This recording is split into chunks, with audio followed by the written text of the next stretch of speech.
दोस्तों, बांग्लादेश अराजकता की आग में जल रहा है। आरक्षण की आग की चिंगारी ने बांग्लादेश की बुनियाद को हिलाकर रख दिया। हर तरफ हिंसा, आगजनी और हुड़दंग का नंगा नाच चल रहा है। पीएम जान बचाकर भारत आ गई है। बांग्लादेश में अंतरिम सरकार को लेकर माथापच्ची चल रही है। विकल्पों पर मंथन हो रहा है, लेकिन बांग्लादेश में इस प्रदर्शन काल में हिंदुओं पर की जा रही भरकर अत्याचार भी हो रहा है। ऐसी बर्बरता की कलेजा कांप उठे। प्रदर्शनकारियों की आड़ में मानो हिंदुओं की सफाई की कसम खाली हो। मंदिर जला दिए, घर जला दिए, दुकानें जला दी, हिंदुओं को जिंदा जलाया गया। बीच चौराहे पर हिंदुओं को सूली पर लटका भी दिया गया। मानो ये लड़ाई सरकार और सिस्टम से नहीं, बल्कि हिंदुओं से है। यह है इस्लामिक देशों की लोकतंत्र का असली चेहरा। इन घटनाओं को देखकर यह साफ समझा जा सकता है कि जहां हिंदू घटा, लोकतंत्र खतरे में आएगा ही। शेख हसीना को भारत में ही शरण मिली। भारत में ही बांग्लादेश संकट पर मंथन जारी है। सर्वदलीय बैठक हुए। एस जयशंकर ने स्थिति की समीक्षा और सरकार का पक्ष भी रखा। सीमाओं पर सतर्कता बढ़ा दी गई है।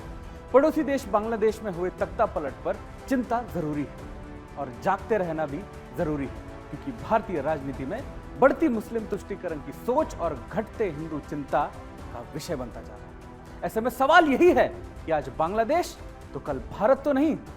चलिए शुरू करते हैं आज का कार्यक्रम। तो जैसा कि हम पूछ रहे हैं कि आज बांग्लादेश तो कल की भारत तो नहीं, इस दिशा में भी सोचना जरूरी है, क्योंकि दुनिया भर में कट्टरवाद का शिकार हो रहे हिंदू खतरे में हैं। जो कुछ बांग्लादेश में घटा या घट रहा है, वो चिंता पैदा करने वाला है। भारत में जाति पाति की राजनीति करने वालों को बांग्लादेश में मारे जा रहे हिंदू की स्थिति को देखना चाहिए। जब हिंदू परिवार के घर में आग लगाई गई, जिंदा जलाया गया, चौराहे पर टांगा गया, तो ये नहीं पूछा कि आप यादव जी है, शर्मा जी है या पंडित जी है, बस जला दिया गया। उपद्रवियों के लिए हिंदू होना ही काफी है। इसलिए आंखें खोलिए, जागिए। लेकिन सबसे पहले आप हमारी ये रिपोर्ट देखिए। प्रधानमंत्री शेख हसीना का तख्ता पलट किए जाने के बाद बांग्लादेश में इस्लामिक कट्टरपंथियों की हिंसा रुक ही नहीं रही। बांग्लादेश में आवामी लीग के नेता और हिंदू निशाने पर लिए जा रहे हैं। हरधन रॉय नामक हिंदू पार्षद को रंगपुर में मार डाले जाने की खबर है। साथ ही इस्कॉन के मंदिरों में भी तोड़फोड़ मचाई गई। काली मंदिर में घुसकर प्रदर्शनकारियों ने तोड़फोड़ की। प्रदर्शन की आड़ में हिंदू पत्रकार की भी हत्या कर दी गई। इन सब के बीच भारत सरकार से भी हस्तक्षेप की मांग की जा रही है। हिंदू संगठनों का कहना है कि मोदी सरकार को बांग्लादेश की नई व्यवस्था और फौज के समक्ष ये स्पष्ट कर देना चाहिए कि वहां अल्पसंख्यकों की सुरक्षा सुनिश्चित की जाए।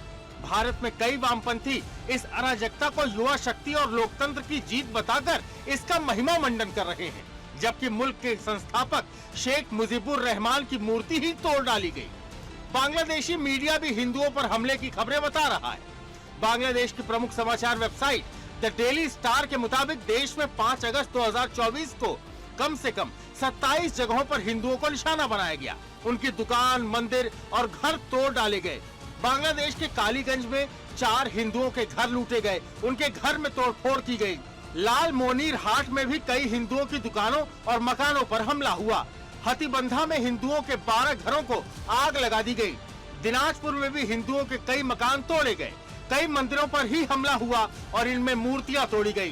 बांग्लादेश के बड़े तटीय शहर खुलना में भी हिंदुओं के घरों में लूटपाट और तोड़फोड़ की गई। बांग्लादेश के खुलना में भी इस्कॉन मंदिर को जला दिया गया। यहाँ रखी मूर्तियां तोड़ दी गईं। इस्लामिक कट्टरपंथियों ने इस मंदिर में हिंदू समुदाय के छुपने के बाद हमला किया। शरण लेने वाले यहाँ से भाग गए, लेकिन मूर्तियों को काफी नुकसान पहुँचा। इसके अलावा मौलवी बाजार में भी काली मंदिर पर हमला किया गया। इस मंदिर को आग लगा दी गई। ट्विटर पर डाली गई एक वीडियो में दावा किया गया कि एक हिंदू व्यक्ति को इस्लामिक कट्टरपंथियों ने जिंदा जला दिया। ठाकुर गांव में भी हिंदू महिलाओं को निशाना बनाया गया और मंदिर तोड़े गए। ये तो वो मामले हैं जो जैसे तैसे मीडिया के सामने आ गए।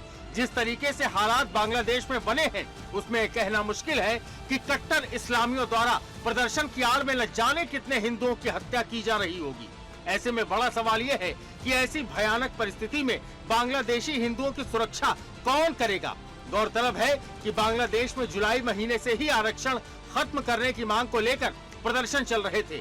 इस प्रदर्शन को इस्लामिक कट्टरपंथियों ने हाईजैक कर लिया और इसके बाद भारी हिंसा हुई। ये हिंसा अगस्त में और बढ़ गई और प्रधानमंत्री को देश छोड़ना पड़ा। शेख हसीना सोमवार को ढाका छोड़कर भारत आ गयी, जिसके बाद से बांग्लादेश में अराजकता की आग और बढ़ गई, जिसमें इस्लामिक कट्टरपंथियों द्वारा हिंदुओं को लगातार निशाना बनाया जा रहा है। Bureau report, Sudarshan news.